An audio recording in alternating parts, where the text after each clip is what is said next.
What is up, Shadowverse? Kamikaze here with my second video. Sorry it took a while. I just really couldn't find fun in Tempest of the Gods meta. Just Prince of Catacombs and Ouroboros and Zell just were too much for me to really have fun, so I couldn't really find a deck that was super enjoyable besides my Sybil deck. But I'm back with a deck that I've been running the last couple hours. That's really helped me out. But it's nothing like too crazy. It's just my take on the healing Havencraft. So, you know, pretty, I would say, standard stuff. But again, with the new expansion, I got Tenko, aka Nube. Tenko, she just makes this deck work way faster and hits way harder. So when she attacks, you restore 1 health to your leader. And if you guys ever played Healcraft before, Elena's Prayer is, you know, what you need. So anytime your leader gets defense restored, aka if Tenko is on the field and a follower attacks, you give +1 to everybody. So what I've been doing is you combo Tenko with Kel, and anytime you get healed by anything, you deal 2 damage to the leader's face. So Kel kind of is the nuts. But for other tech stuff, I put Tribunal Good and Evil just because 1, it's my favorite card, I think, in Havencraft, and 2, it gets past a lot of the big neutral craft that's spawning a lot. And I was playing against a lot of like ambush Swordcraft decks, which was really awkward. So I needed to tech that in just because I can't get past ambush. If they're able to out aggro me, I just lose automatically.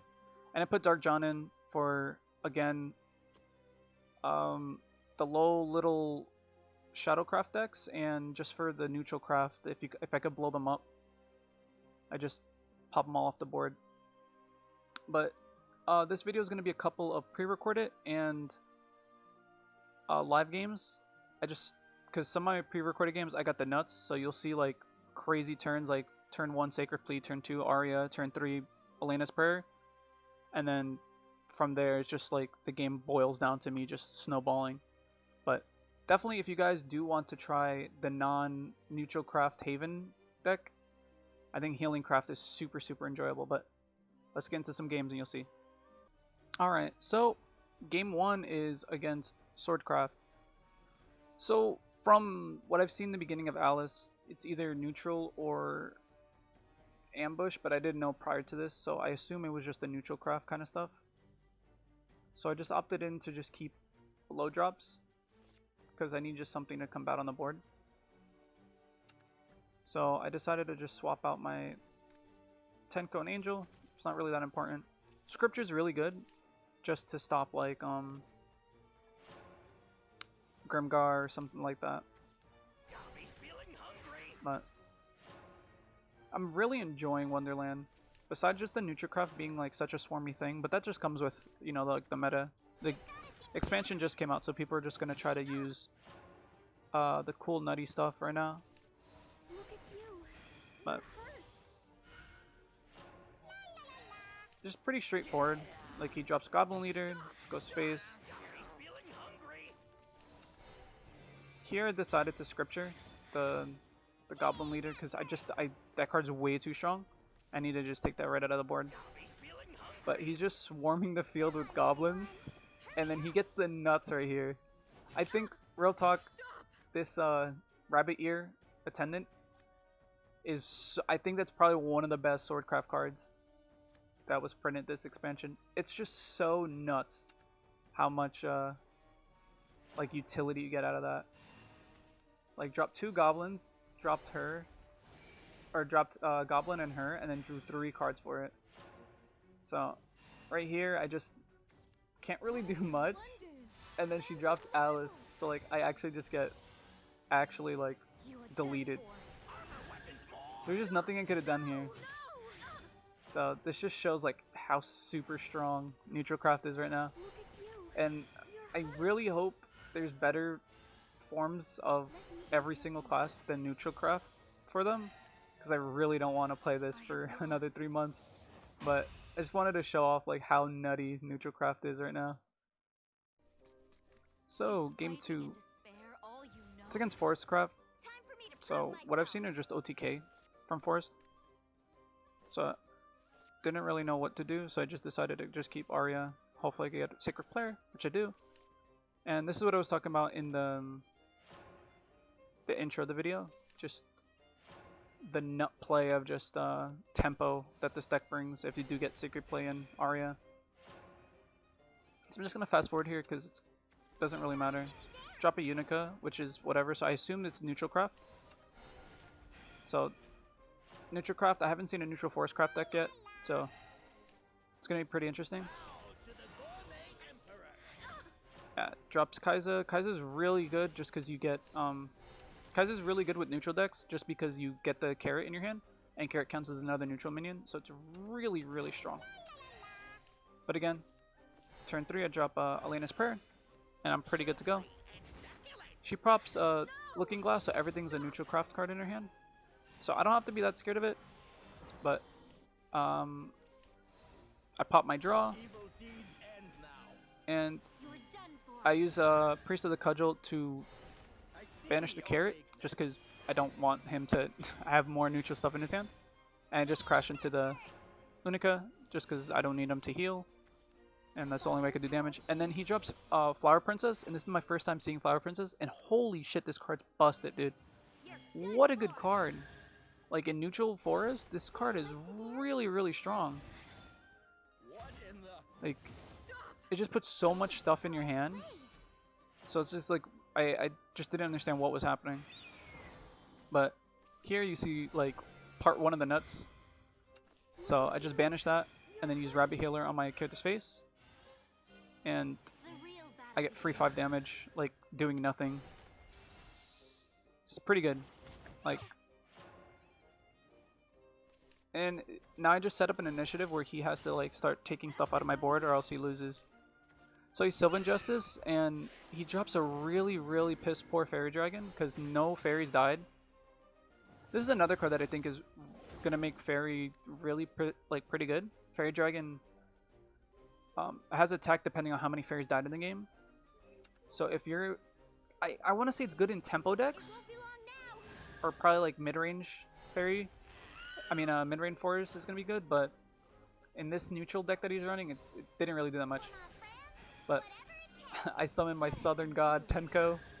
I evolve her, and it's kind of silly because you evolve, she gains rush and she attacks, so it pops her passive, and then it heals, so it pops Elena, so it pops again. Like, ugh, it's disgusting. So free 7 damage. I actually did 12 damage this game with my Holy Falcon, and she drops Beauty and the Beast, and I got kind of scared because this was late at night when I was playing this, so I completely forgot what Beauty and the Beast did. But yeah, she couldn't really do much after there. Just so like, ugh. Tenko just super powerful. All right, and for game 3, it's up against Sword. I think this was after my first Sword game, so you know, honestly it doesn't matter either because it's the first day of the expansion, so people are gonna run memes or whatever. So, but decided to keep Sacred Plea just because Sacred Plea turn 1 in Haven is basically like the only play you really can do in most decks. So I just dropped that and pass. They don't have anything, so they don't have a goblin in their hand or anything. But I did draw Arya, so I just dropped Arya, and my tempo's turning up pretty good. Hopefully I pick up a lane this turn. I get the super tempo. They drop Unica, so again it could be either mid-range or it could just be Neutralcraft. So I'm assuming it's Neutralcraft just because people want to try out the new stuff. And I do pick up a lane, and again, just the tempo like is pretty nuts. Here I just dropped Tribunal of Good and Evil. 1 to kill the Unica, and then 2 just to have a ticking time bomb on the field. So you know in 3 turns it'll blow up and just kill whatever. And then he drops, this is the first time I saw this card. It's actually pretty good. Let me just pause real quick. Yeah, anytime someone comes, when they attack, they gain +1. It's okay. It's not like the best thing ever, but you know, it gets the job done. But my Arya procs, and then I summon my Angel. Heals everything. So now, just like, it starts the snowball. And then Impartial Sticks, I wanted to run this card, but it's pretty inconsistent because if you don't pick it up by turn 4, you're probably not going to have that much neutral stuff unless you run like a pure neutral deck, which is really. But again, it's expansion's still new, so someone will probably find a really fun deck with that. But again, I just pop a heal and I just buff everything again. Yeah, he summons you know, the Viking and the Pirate. So just same old, like, nothing, normal Pirate or normal Swordcraft shit right now. And right here, I just dropped Kel, and it just shows how good Kel is with Tenko. So I evolved Tenko, and then she'll attack, healing my character's face, proccing Elena's Prayer, so buffing my Holy Falcon and using Kel's ability. And then my fucking Falcon attacks, proccing Kel again, healing, giving it more power. Like, ugh. It's so dirty, this deck. Ah, man. Alright, on to the next game. Alright, and finally, I wanted to put this Runecraft game in. Just because, the whole gimmick with Runecraft I really like. Just the, like, you're basically playing against yourself with your spell boost and trying to get D-Shift off or Daria off. So I wanted to see how well this healing deck can do against the ultimate time bomb of D-Shift. So really good. I kept Sacred Pleat just because, again, it's the only thing you could really do with Havencraft. And I honestly think it's like an auto-include in any Havencraft deck. Just, it's super, super strong. Like, you see it in Stormhaven, you see it in Healhaven, you see it in Aegis, you see it in Seraph. It's just really, really versatile. But, you know, surprisingly enough, this guy's an Earth Rune. No, it's Earthrate, right? Oh, man. I haven't played Shadowverse in a while, so I gotta get back into it. Gotta know all the terminology and stuff. But I'm pretty surprised. I think Earthrate got a couple of pretty sweet cards, so... Yeah, he used Magic Illusionist's effect just to resummon itself by using a Sigil, which is really smart. I procced my draw and drop Elaine's Prayer. Even if you drop Elaine on 4, it's not the worst, unless you're playing against aggro deck. And you see here, like, I don't really lose out that much. She uses Golem, eats the Earth Sigil to deal 3 to me, and I just get mollywopped in the face. But you're gonna, you're just gonna see the nut right here. Like, it's actually crazy. Like, Tenko the Bay comes out, and it's really hard for him to do much here. Tenko procs, healing everything, buffing everything. And then I just use my Falcon to trade with that, just because I don't need a 4/4 on the board right now, unless I want to die. And he really can't do anything. He pops Mysterian Grimoire, which is really awkward, because I think that card's super good, but... it's such a terrible downside with the last words to drop all the spells in your hand that I don't really think it's going to be played that much. So he does burn a card because of it.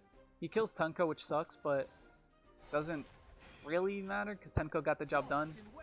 I drop a Radiant Angel and my Lion's now a 7/7, which is pretty nuts. And that's the annoying thing too with Haven. If you can't burst me down, I'll just heal in the matter of 2-3 turns. So it doesn't mean much. I got pretty scared here that he summoned the Prince of Taboos, or Professor of Taboos. But he doesn't have an Evo point. Because usually the best thing for Earth to do is evolve Prince of Taboo, or I'm sorry, Professor of Taboos, run into something, and then summon a zombie, and then proc his effect on the end turn, killing a Sigil, and then summoning another zombie for killing one of my dudes. But he lucked out. Or I lucked out, I should say. He only killed my Angel, so I still have my 7/7 on board. I dropped Kel. I dropped Tenko. Evolved Tenko, and again, I'm dealing 4 damage alone from Kel. And my Tiger is going to be a 9/9.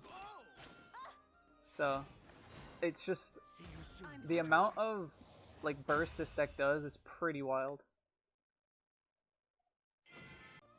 So that was my Healing Haven video. Hopefully you guys were intrigued by it and want to try it out. I'll leave the deck list in the bottom if you guys just want to click on the link and grab the deck code.